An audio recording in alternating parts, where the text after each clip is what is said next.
Hey there, and welcome to today's Explainer. We are embarking on an absolutely incredible expedition today. If you're making the transition into Grade 9 science, you are stepping into a whole new world of discovery. So we're going to build your ultimate explorer's toolkit to help you navigate this secondary science landscape like an absolute pro. Here's our map for the journey. We'll be hitting 6 main stops: entering secondary science, making sense with models, the language of science, laws, theories and principles, predictions and estimations, and we'll wrap up with the human side of science. It's a packed itinerary, but it's designed to show you that science isn't just some dusty list of facts to memorize. It is a dynamic, totally human way of understanding the world around us. All right, let's jump right into stop number 1, entering secondary science and grabbing your essential gear. Because here's the thing about moving into Grade 9 science. It's no longer just about what you know. The focus really shifts to how you gather that knowledge.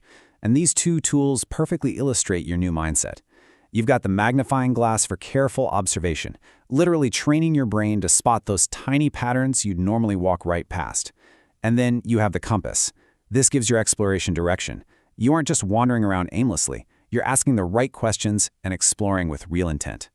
Which brings us to section 2, making sense with models, or what I like to call the art of ignoring.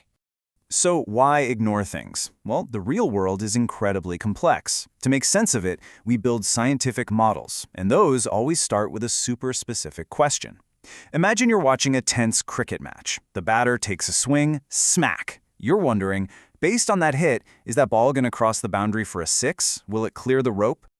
Here is the secret. A good scientific model actually requires permission to be totally imperfect. You have to be picky. To figure out where that cricket ball is going to land, you absolutely need to track its mass, its speed, and its direction. But you know what you can completely ignore? The brand of the bat, the length of the grass on the pitch, the stitching on the ball. Ignoring all that stuff isn't sloppy. It's a deliberate, strategic choice to keep the problem solvable.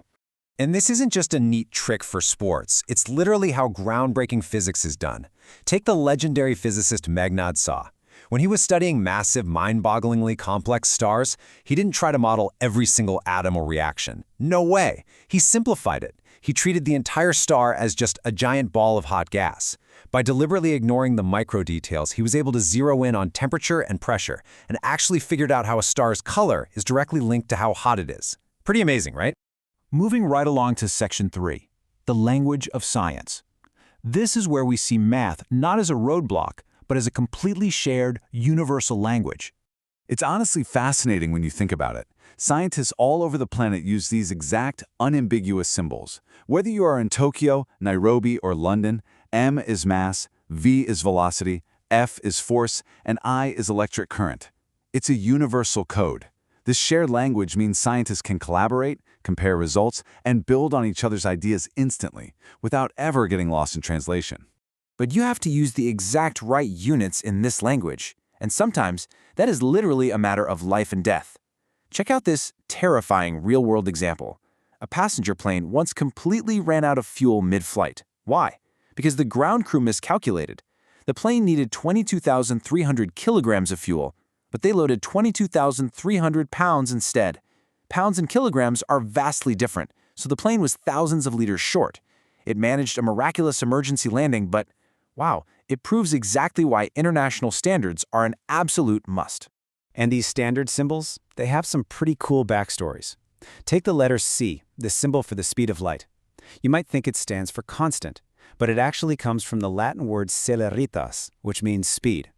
Today, C represents a universally agreed upon constant of exactly 299,792,458 meters per second. One single standard everywhere in the universe. Next up is section 4, laws, theories, and principles. Consider this your new scientific dictionary. We need to clearly separate 3 terms you're going to hear constantly in Grade 9 science. They sound kind of similar in everyday life, but in science they mean very different things. First up, a law. A scientific law just describes a regular pattern you observe in nature. It tells you what happens. Think about that sudden jolt your body takes when a bus slams on the brakes. Newton's laws of motion mathematically describe that exact predictable pattern. Second, we have a theory.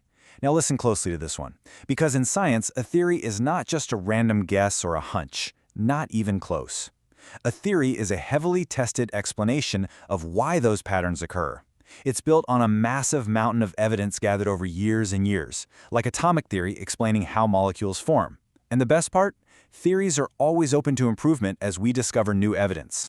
Finally, we have a principle. This is a broad, guiding idea that you apply to specific situations to help make sense of them. A classic example is the principle of conservation of energy. You can apply this broad rule to figure out exactly how the breakfast you ate this morning is being converted into movement as you walk up a flight of stairs. All right, that brings us to Section 5, Predictions and Estimations. This is all about prioritizing reasoning over absolute precision. One of the coolest superpowers in your new Grade 9 toolkit is using everything we just talked about to make reasoned expectations about the future. When you tackle a new problem, you really don't always need complex equations right away. Instead, try these 3 steps to build your intuition. First, understand the situation. Second, identify the quantities that actually matter. And third, just make a rough estimate.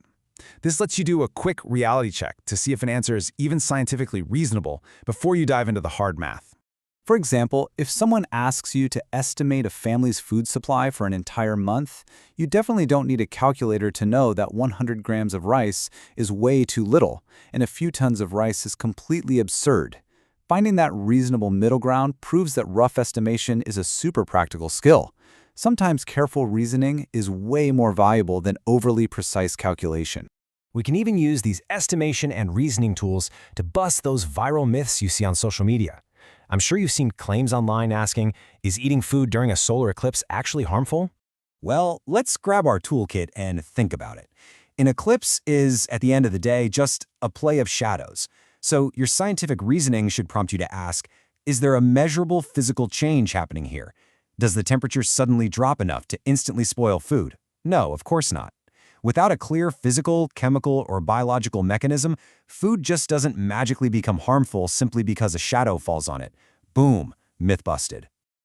And finally, we've made it to Section 6, the human side of science, a shared journey. Let's look at the big picture of why this all really matters as you step into Grade 9. Science isn't neatly trapped in strict textbook chapters. Physics, chemistry, biology, they all bleed together to solve massive, real-world problems. It is a deeply collaborative, highly creative, and inherently human activity. It only grows when people ask tough questions, share their findings, and, learn from their mistakes together. So, as we wrap up today's explainer, I want to leave you with the question. Scientific thinking isn't just for the lab or the classroom. How will you use these new tools, the magnifying glass of evidence and the compass of curiosity, to make sense of the crazy, complex world around you? Keep questioning, keep exploring, and have an absolute blast on your journey into secondary science.